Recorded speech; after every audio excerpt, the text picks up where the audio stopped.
Duplication जो आप बोलते हैं उसका नहीं होता, जो करते हैं और जो करते हुए लोग आपको देखते हैं उसका होता है। आप अगर अपने अपलाइन के साथ मिलकर काम कर रहे हैं तो आपकी टीम आपके साथ काम करेगी। आप अगर उनसे अलग होकर काम कर रहे हैं तो टीम भी आपसे अलग हो जाएगी, तो ना आपका होगा ना टीम का होगा। तो डुप्लीकेशन होना तय है, होगा ही होगा। इसलिए कोई काम ऐसा ना करें जिसका डुप्लीकेशन हो और वो आपकी टीम के लिए आगे बढ़ने के लिए कुछ घातक हो। तो सिस्टम हमको सिखाता है, आपको एक स्लाइड बताई जाती है, मंकी सी मंकी डू।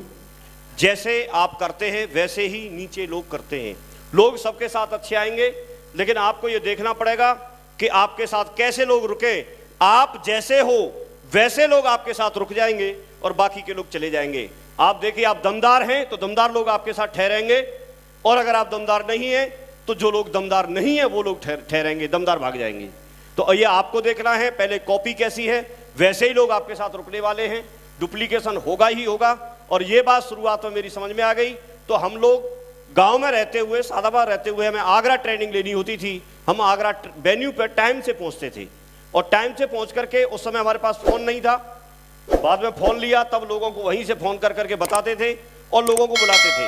उनको बोलते थे कि मैं अपना पूरा प्रॉपर ड्रेस कोड में मैं वेन्यू पे आ गया हूं और वेन्यू पे आकर के मैं ट्रेनिंग लेने के लिए तैयार हूं।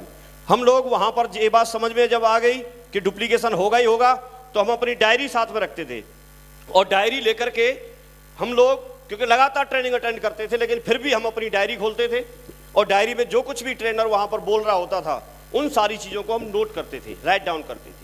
तो इसका डुप्लीकेशन ये हुआ कि जो मेरे साथ लोग गए, मेरी टीम से जो लोग गए, जो लोग वहां पर बैठे हुए थे, उन्होंने भी अपनी डायरी खोली और उन्होंने भी अपना राइट डाउन करना शुरू कर दिया, लिखना शुरू कर दिया। उसका फायदा ये हुआ कि जब आप किसी चीज को बोलते हैं तो कुछ दिन के बाद उसको भूल जाते हैं, लेकिन जब लिख करके लाते हैं तो वो लंबे समय तक आप कभी भी उस डायरी को देख सकते हैं। यस और नो? तो वो सीखने की प्रोसेस वहां से शुरू हुई, और यही प्रोसेस आगे तक डुप्लीकेशन होता चला गया आगे तक।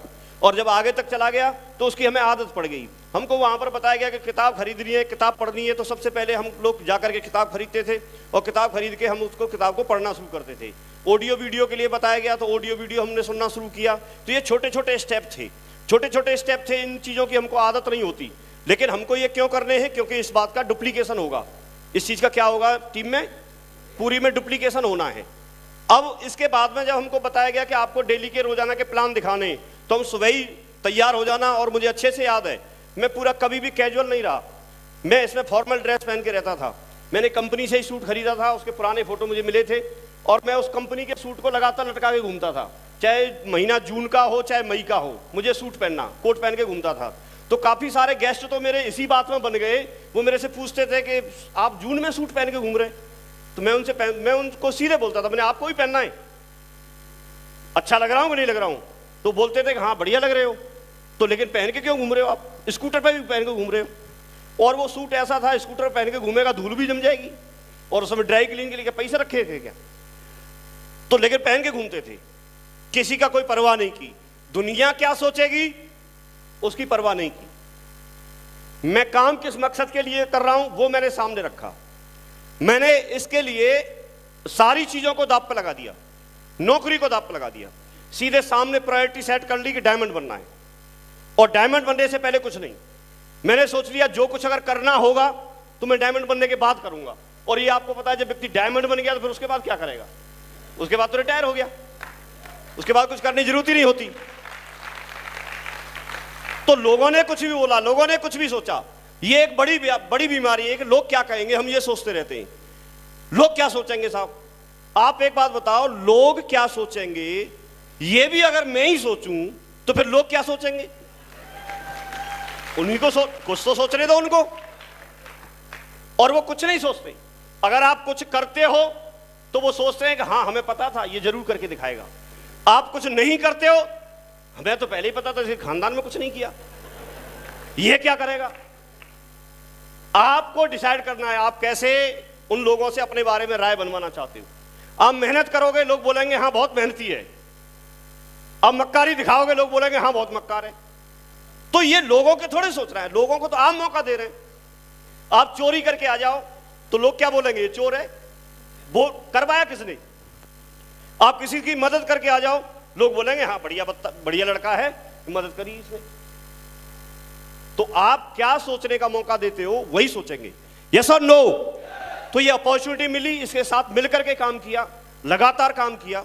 आज उपलब्धियों की बात करें बहुत सारी है, आज ऐसे मुकाम पे हैं। एक व्यक्ति की डायमंड की आप देखो कि डायमंड बनने के बाद में ऐसा बोला जाता है कि जिंदगी सिक्योर हो गई, एक बढ़िया अच्छा माहौल है, बढ़िया सारी चीजें हैं और एक जिंदगी लाइन पे आ गई, यस और नो, जिंदगी बदल गई ऐसे बोलते हैं।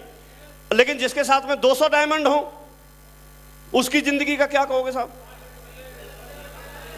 आज कुछ ऐसा लगता ही नहीं है, मस्त हैं, बढ़िया हैं, बढ़िया एंजॉय कर रहे हैं, आराम से बैठे हैं। 10-5 मिनट का मौका मिल गया तो भी अच्छी बात है, नहीं मिला तो भी काम तो हो ही रहा है, कौन सा फर्क पड़ रहा है, यस और नो।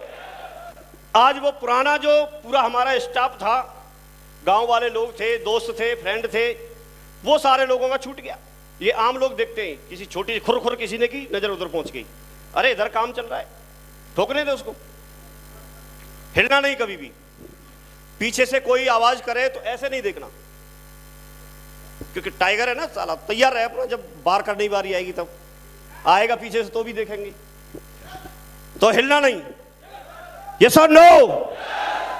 तो दमदार सिस्टम मिला, सबसे अच्छी बात यह है, सीखने का मौका मिला। तो पहली बात सीखी कि यहां पर अपलाइन का रोल कभी भी खत्म नहीं होता। एक आप एक्टिव अपलाइन ढूंढो, एक आप ऐसा मेंटर ढूंढो कि जो सिस्टम पर प्रॉपर तरीके से चल करके काम करता हो और उसके साथ सिर्फ लग जाओ, उसके पीछे लगे रहना, क्योंकि अगर वो डायमंड शिप की तरफ जा रहा है तो आप भी डायमंड शिप आपकी भी तय है, आप भी वहां पहुंचेंगे।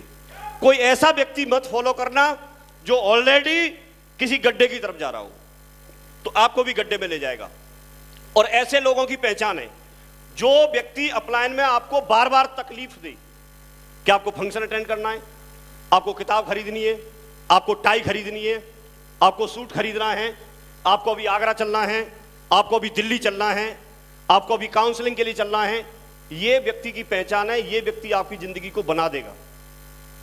और कोई व्यक्ति ये बोले अरे वही वहां पर आएंगे जसवीर जी, उनकी स्टोरी तो हमने सुनी है, और सुना दूं, देख यूट्यूब पे सुन ले, क्यों बेकार पैसा खर्च करने। एक दिन जाएगा, यहां तब तक 2 डीडी निकालेंगे, 1 डीडी निकालेंगे, ये करेंगे वो करेंगे। अगर मोटरसाइकिल में पेट्रोल नहीं होगी तो चल नहीं पाएगी, पेट्रोल भरवाने पेट्रोल पंप पे तो जाना पड़ेगा, यस और नो। और अगर सर्विस ठीक से नहीं होगी तो भी सर्विस सेंटर पे तो जाना होगा। आप इसमें यह नहीं कह सकते कि मोटरसाइकिल पुरानी है या नई, दोनों को जरूरत होती है, नए लोगों को भी पुराने लोगों को भी। तो ये बात मेरी समझ में आ गई, और इसके लिए मैंने हमेशा, मेरे पास 2 बच्चे हैं, मैंने हमेशा इस सिस्टम को तीसरा बच्चा मान करके किया, तीसरा बच्चा। और आप भी, आपके पास 2 हैं तो तीसरा मान लेना, अगर किसी के पास 4 हैं, 3 हैं तो चौथा मान लेना, 4 है तो 5वां मान लेना। आप कभी भी जिंदगी में दुखी नहीं रहेंगे, हमेशा आगे बढ़ते चले जाएंगे। मैंने इस बिजनेस को हमेशा तीसरा बच्चा मान के इस बिजनेस को किया। मैंने ये बात मान ली अपने दिमाग में कि अगर 2 बच्चे हैं, अगर तीसरा और होता तो जैसे 2 बच्चों को मैं कपड़े दिलाता हूं, और उसके लिए मैं कभी ये नहीं बोलता कि उसके लिए पैसे कहां से लाऊंगा, अगर हैं तो ठीक है, नहीं है तो व्यवस्था करता हूं, यस और नो। और उसके लिए किसी से मैं पूछता नहीं हूं, उसको मैं फर्ज समझता हूं अपना, और मैं करता हूं, और हर व्यक्ति करता है, यस और नो। अगर उनको मुझे एडमिशन कराना है तो मैं एडमिशन करवाता हूं, उनके लिए स्कूल की बुक चाहिए, किताबें चाहिए, वो दिलवाता हूं, उनको और भी पेन की जरूरत होगी तो पेन दिलवाता हूं, उनका खाने पीने के लिए चाहिए तो वो भी मैं पूरी परिवेश की जिम्मेदारी लेता हूं। वहां पर मैं रेस्पॉन्सिबल हूं, वहां पर मैं अकाउंटेबल हूं, ईमानदारी से करता हूं उस चीज को, यस और नो। और वहां मुझे लगता है कि ये मेरे अपने हैं, तो इसी तरह से मैंने इसको तीसरा बच्चा मान लिया।